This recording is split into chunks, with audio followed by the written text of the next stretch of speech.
ಕಳೆದ ಕೆಲವು ದಿನಗಳಿಂದ ತಾವೆಲ್ಲ ನೋಡ್ತಾ ಇದ್ದೀರಿ.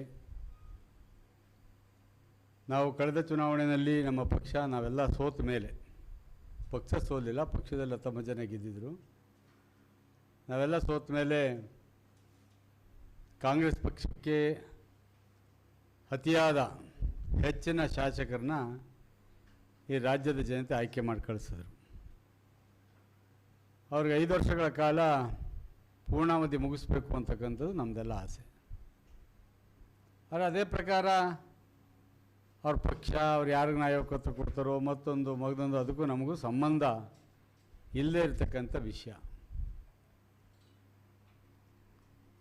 ಅದರಿಂದ ಅಭಿವೃದ್ಧಿಗಳು ಏನೇನು ಕುಂಠಿತ ಆದವು ಅನ್ನೋದು ತಮಗೆಲ್ಲ ಗೊತ್ತಿದೆ. ನಾವು ಅದ್ರ ಬಗ್ಗೆಯೂ ಸಹ ಸಂದರ್ಭ ಬಂದಾಗ ಮಾತಾಡಿದ್ದೀವಿ. ಇತ್ತೀಚೆಗೆ ಬದಲಾವಣೆಯಾದ ಸಂದರ್ಭದಲ್ಲಿ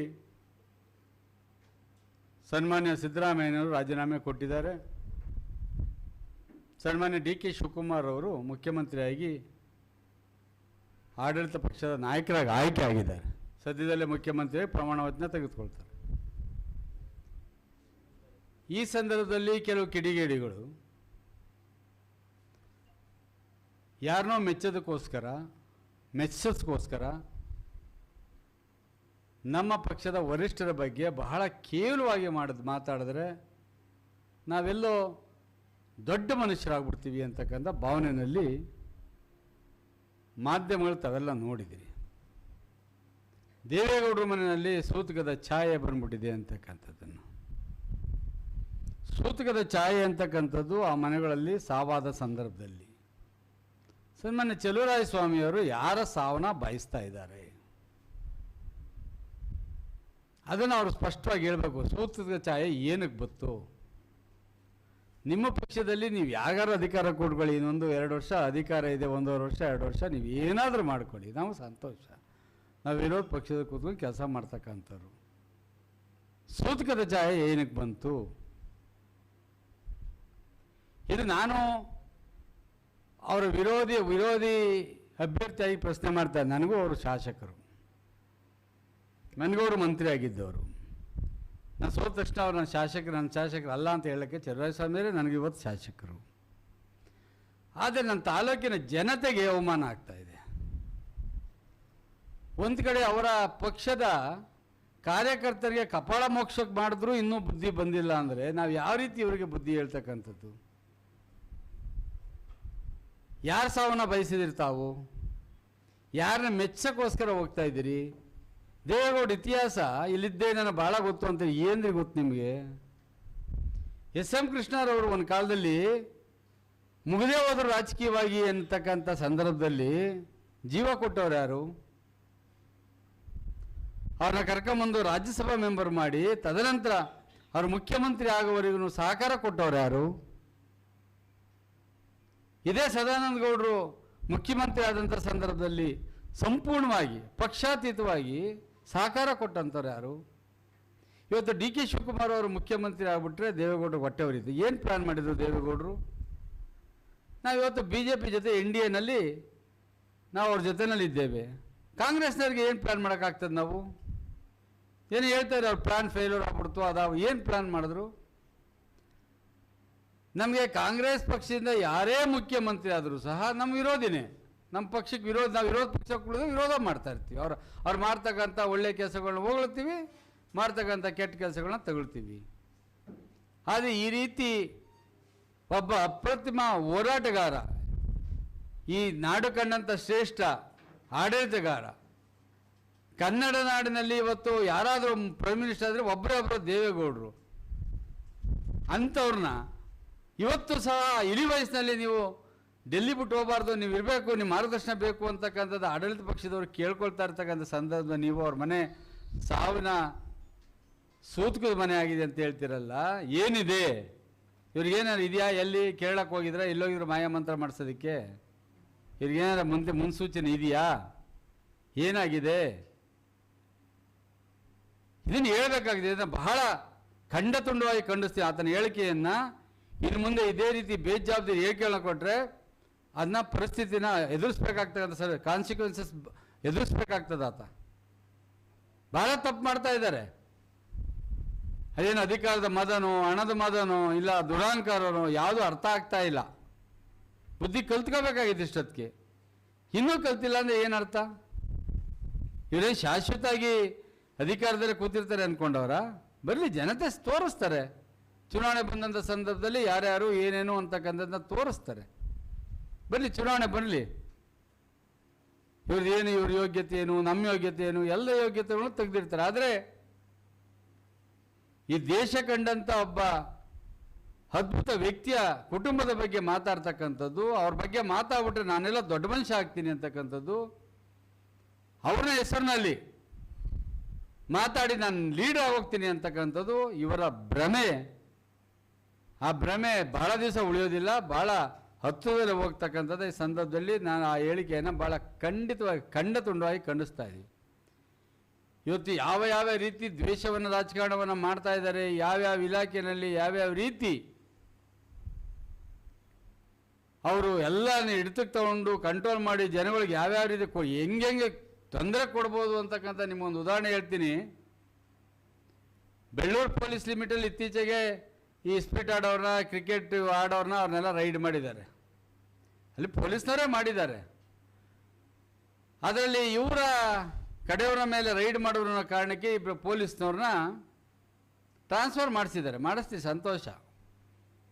ಆ ಪೊಲೀಸ್ನವ್ರು ಹೋಗಿ ಏನೋ ಕೈ ಮುಗಿದು, ಸ್ವಾಮಿ ನಾವೆಲ್ಲ ಮಕ್ಕಳು ಮರಿಗಳು ಇಲ್ಲೆಲ್ಲ ಇದ್ದಾವೆ, ಅವ್ರನ್ನ ನಾವು ಈಗ ಈ ಹಂತದಲ್ಲಿ ಟ್ರಾನ್ಸ್ಫರ್ ಮಾಡ್ಬಿಟ್ರೆ ತೊಂದರೆ ಆಗ್ತದೆ, ಸ್ವಲ್ಪ ಕಾಲಾವಕಾಶ ಕೊಡಿ ಅಂದರೆ, ಯಾರು ರೈಡ್ ಮಾಡಿ ಸಿಗಾಕೊಂಡಿದ್ದ ಅವನ ಹತ್ರ ಕೈ ಕಟ್ಕೊಂಡು ಕ್ಷಮೆ ಕೇಳ್ಬಿಟ್ಟು ಅವನ ಕೈಯಿಂದ ಫೋನ್ ಮಾಡಿಸೋ, ನಿನಗೆ ಇಲ್ಲೆಲ್ಲಾದ್ರೂ ಇಲ್ಲೇ ಹತ್ರದಲ್ಲಿ ಹಾಕ್ಸ್ಕೊಡ್ತೀನಿ ಅಂತಕ್ಕಂಥದ್ದು. ಅದೇ ರೀತಿ ಒಬ್ಬ ಹೆಣ್ಮಗಳು ದಲಿತ ಜನಾಂಗದ ಸೇರಿದವಳು, ಅವಳು ಆಕೆದು ಕೊಪ್ಪ ಕೌಡ್ಲೆ, ಅವಳು ನಮ್ಮಲ್ಲಿ ಹೆಡ್ ಕಾನ್ಸ್ಟೇಬಲ್ ಪಿ ಸಿನೂ ಆಗಿದ್ದಾರೆ.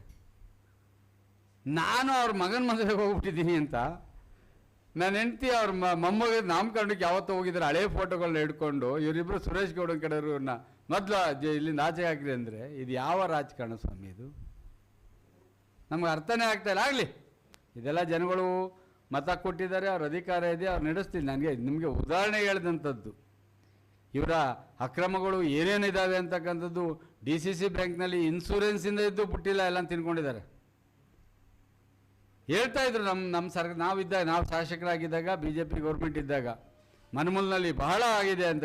ಇವರೇ 3 ವರ್ಷ ಆಯ್ತಲ್ಲ, ಇವ್ರದ್ದೇ ಬಾಡಿ ಇದೆಯಲ್ಲ, ಯಾಕೆ ತನಿಖೆ ಮಾಡಿಸಿಲ್ಲ, ಯಾಕೆ ಯಾರನ್ನೂ ಕಂಡುಹಿಡ್ದಿಲ್ಲ ಇನ್ನೂ?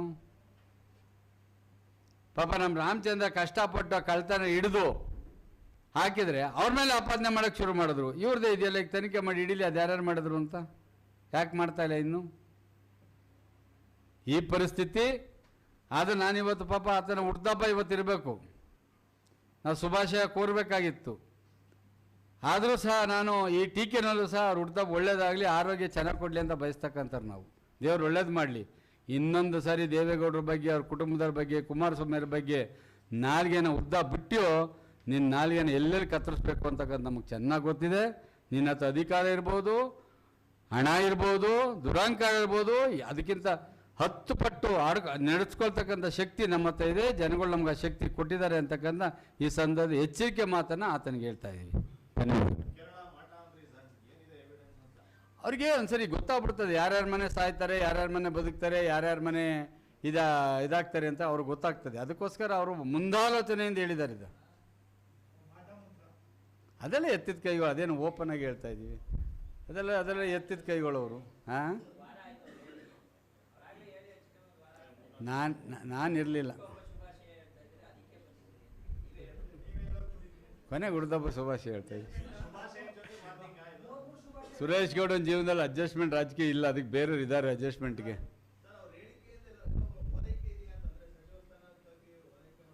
ಓಲೈಕೆ ಮಾಡೋಕ್ಕೋಸ್ಕರನೇ ಇದ್ರ ಈ ಬಗ್ಗೆ ಮಾತಾಡಿರ್ತಕ್ಕಂಥದ್ದು. ಎಲ್ಲಿ ಸಚಿವ ಸ್ಥಾನ ಕೈ ತಪ್ಪೋಗ್ತದೋ ಮತ್ತೊಂದು ತಪ್ಪೋಗ್ತದೆ ಅಂತಕ್ಕಂಥ ರೀ. ಮಂಡ್ಯದಲ್ಲಿ ಶಂಕರೇಗೌಡರಿದ್ರು, ಮಾದೇಗೌಡರಿದ್ರು, H.T. ಕೃಷ್ಣಪ್ಪನವರಿದ್ರು. ಅವ್ರು ಯಾರ ಮನೆ ಬಾಗಿಲಿಗೆ ಓದಿ ಮಂತ್ರಿ ಪದವಿ ತೆಗೆದುಕೊಂಡಿರಲ್ಲ, ಅವ್ರ ಮನೆ ಬಾಗಿಲು ಮಂತ್ರಿ ಪದವಿ ಬರ್ತಾ ಇತ್ತು. ಯಾರಾದರೂ ನೋಡಿದ್ರ ನೀವು? ಯಾರಾದರೂ ಹೋಗಿ ನನ್ನ ಮಂತ್ರಿ ಕೊಡಿ ಅಂತ ಕೇಳ್ತೇವೆ? ಮಾದೇಗೌಡರು ಯಾವ ಥರ ನನ್ನ ಮಂತ್ರಿ ಕೊಡಿ ಅಂತ ಕೇಳ್ತಿದ್ರಾ? ನಿಂಗೆ ಯಾವ್ದು ಬೇಕಪ್ಪ ಅಂತ ಕೊಡ್ತಿದ್ರು. ಆ ಥರ ಉಳಿಸ್ಕೋಬೇಕು ಗೌರವನ, ಅದು ಇರ್ತಕ್ಕಂಥದ್ದು. ಇಲ್ಲಪ್ಪ, ಇನ್ನು 2 ವರ್ಷ I wish him all the best. ಈಗ ಆಗಿರೋ 3 ವರ್ಷ ಯಾವಟ್ಟೆ ಉರಿಬತ್ತು ನಮಗೆ? ಆಗಲಿ ಬಿಡಿ, ಅದಕ್ಕೇನಂತೆ, ಕೊಡ್ತಾರೆ, ಕನ್ಫರ್ಮ್ ಆಗಿ ಮಂತ್ರಿ ಆಗ್ತಾರೆ, ಆಗಲಿ, ಬೇಡ ಅಂತ ಹೇಳೋದು.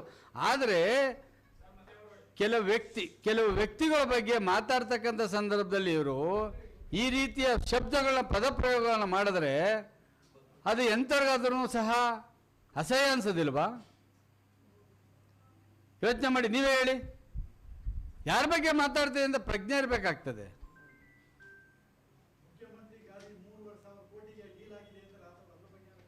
ಕಾಂಗ್ರೆಸ್ ಸಂಸ್ಕೃತಿ ಅದು, ಅದನ್ನೇನು ಮಾಡ್ಲಿಕ್ಕೆ ಆಗೋದಿಲ್ಲ.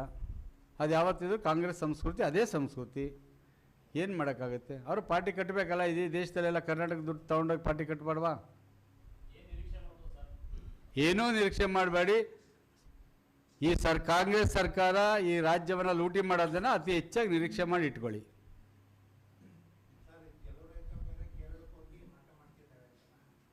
ಅವರೆಲ್ಲ ಎತ್ತಿದ ಕೈಗಳು ಅಂತ ಹೇಳಿದೆ, ಅದೆಲ್ಲ ಇದೆ ಅವ್ರಿಗೆ ಭಾಳ ಕರಗತ ಆಗ್ಬಿಟ್ಟಿದೆ. Old patient is better than new doctor ಅನ್ನಂಗೆ ಅವ್ರಿಗೆ ಈಗ ದೇವೇಗೌಡರ ಮನೆ ಸೂತ್ಕದ್ದು ಬರ್ತದೆ ಅಂತ ಕನಸು ಬಿದ್ದಿತ್ತಾ? ಏನೋ ಮಾಡಿಸಿದ್ದಾರೆ, ಏನೋ ಮಾಡೋಕ್ಕೆ ಹೋಗಿದ್ದಾರೆ. ನನಗೂ ಯಾರು ಶಾಸ್ತ್ರದಲ್ಲಿ ಹೇಳ್ತಾ ಇದ್ದಾರೆ ಮಾಡಿಸಿದ್ದಾರೆ ಅಂತ. ನನಗೆ ದೇವರಾಣೆ ಸುಳ್ಳಲ್ಲ, ನನಗೂ 4-5 ಕಡೆ ಹೇಳಿದ್ದಾರೆ, ನಿನಗೇನೋ ಚೌಡಿ ಮಾಡಿಸಿದ್ದಾರೆ, ನಿನಗೇನೋ ಕೇರಳದಲ್ಲಿ ಏನೋ ಮಾಡಿಸಿದ್ದಾರೆ, ನಿನಗೆ ಯಾರೋ ದೊಡ್ಡ ದೇವ್ರು ಬಂದು ನಿನ್ನ ಕಾಪಾಡೈತೆ ಅಂತ ಹೇಳಿದ್ರು. ಆದರೆ ನಮ್ದು ಯಾವುದೋ ನಮ್ಮ ಡ್ರೈವರ್ ಮಾಡಿದ ತಪ್ಪೋ ಇಲ್ಲ ನಮ್ಮ ತಪ್ಪೋ ನಾವು ಆಕ್ಸಿಡೆಂಟ್ ಆಗಿದ್ವಿ. ನಾನು ಯಾಕೆಂದರೆ ನಾನು ಅವೆಲ್ಲ ನಂಬೋನಲ್ಲ, ನಾನು ಆಸ್ತಿಕನೂ ಅಲ್ಲ ನಾಸ್ತಿಕನೂ ಅಲ್ಲ. ಆದರೆ ಇತ್ತೀಚೆಗೆ ಹೇಳ್ತಾ ಇದ್ದಾರೆ ಹಲವಾರು ಮಂದಿ, ಎಲ್ಲರೂ ಯಾರಾದರೂ ನಮಗೂ ಕ್ಯೂರಿಯಾಸಿಟಿಗೆ ಹೋಗಿ ಕೇಳ್ತೀವಲ್ಲ ಸಂದರ್ಭದಲ್ಲಿ, ಈ ಥರ ಹುಷಾರಾಗಿರಪ್ಪ, ಹಿಂಗೆ ಮಾಡವ್ರೆ ಅದೆಲ್ಲ ಅಂತ ಹೇಳ್ತಾ ಇದ್ದಾರೆ. ನಾವು ಅದು ಹೆಂಗೆ ಯಾವ ಥರ ಮಾಡೋದು ನುರಿತರ ಹತ್ರ ಕಲ್ತು ಕೇಳ್ಕೋಬೇಕೀಗ. ನಾನು ದೇವ್ರಿಗೆ ನಮ್ಗೆ ಒಳ್ಳೇದು ಮಾಡಪ್ಪ, ನಂಬಿದ ಜನಕ್ಕೆ ಒಳ್ಳೇದು ಮಾಡಪ್ಪ ಅಂತೀನಿ ಹೊರತು ನಮ್ಮ ಶತ್ರುಗಳಿಗೆ ಕೆಟ್ಟದ್ದು ಮಾಡೋ ಅಂತ ಕೇಳ್ಕೊಳಕ್ಕಿಲ್ಲ. ಭೂ ಹಗರಣ ತಮಗೆ ನಾನು ಅವತ್ತೇ ಹೇಳಿದ್ದೆ, ಭೂ ಹಗರಣ ಅವತ್ತೇ ಹೇಳಿದ್ದೆ. ಇದು 300 ಎಕರೆ ಅಲ್ಲ, 400 ಎಕರೆ ಅಲ್ಲ, 1000 ಎಕರೆ ಆಗಿದೆ. 1000 ಎಕರೆ ಇವತ್ತು ಲೋಕಾಯುಕ್ತದ್ರು 1000 ಎಕರೆ ಅಂತ ಹೇಳಿ ನಾನು ಹೇಳ್ತಾ ಇದ್ದೀನಿ. 2,000 ರಿಂದ 3,000 ಎಕರೆ ಆಗಿದೆ.